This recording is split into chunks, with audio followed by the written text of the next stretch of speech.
వాళ్ళు సిగ్గుపడాలి రేపు నిన్ను చూసి. ఎవరో నిన్ను తేలిగ్గా మాట్లాడినాళ్ళ, నిన్ను అవమానపరిచినాళ్ళ,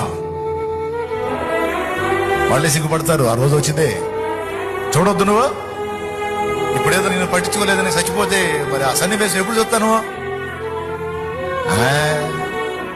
తిరిగి పందలాగా ఆలోచించద్దా, దద్దమ్మలాగా ఆలోచించద్దా. రోషం కలిగి ఈరోజు మీ ఇష్టం వచ్చినట్టు మీరు చేశారు కదా, ఒకరోజు నాకు కూడా ఇస్తాను నా దేవుడా. ఆ రోజు మీ ముఖాలు చూస్తాను నేను. ఈరోజు నేను కన్నీళ్లతో ఉన్నా, తల ఎత్తుకుని ఆనంద బాష్పాలు రాల్చే రోజు కూడా ఒక రోజు వచ్చింది. ఆ రోజు చూడటానికైనా నేను బతికే ఉంటా.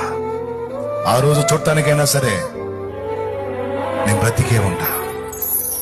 పోరాడతా, ఆయన పాదాలు పట్టుకొని పోరాడతా, ఆయన బట్టి నిలబడతా. మీరు ద్రోహం చేసిందా, మీరు అన్యాయం చేసిందా నా దేవుడు చేయడా. మీరు సొంత వాళ్ళు ఉండి నన్ను అప్పచెప్పినా నా దేవుడు అప్పచెప్పడా. మీరు నా అనుకున్న వాళ్ళు నైవంచన చేసిన నా దేవుడు చేయడా. మీరు నా అనుకుంటే నలుగురికి నన్ను అప్పచెప్పారు, కానీ నా దేవుడు అప్పచెప్పడా. ఆయన నాకు ప్రకారమైన నన్ను కాపాడుకుంటాడు. నీ ప్రేమ దక్కితే అంత దక్కకపోతే నీ తొక్కలో ప్రేమ ఎడుగుగాలి పోరా. అమ్మ నీ ప్రేమ ఎడుగుగాలి పో అమ్మ. నా దేవుడు నన్ను ప్రేమించి నాకు ప్రాణం పెట్టాడు, ప్రాణం పెట్టాడు. ఆ ప్రేమకి ఏది సాటి రాదు.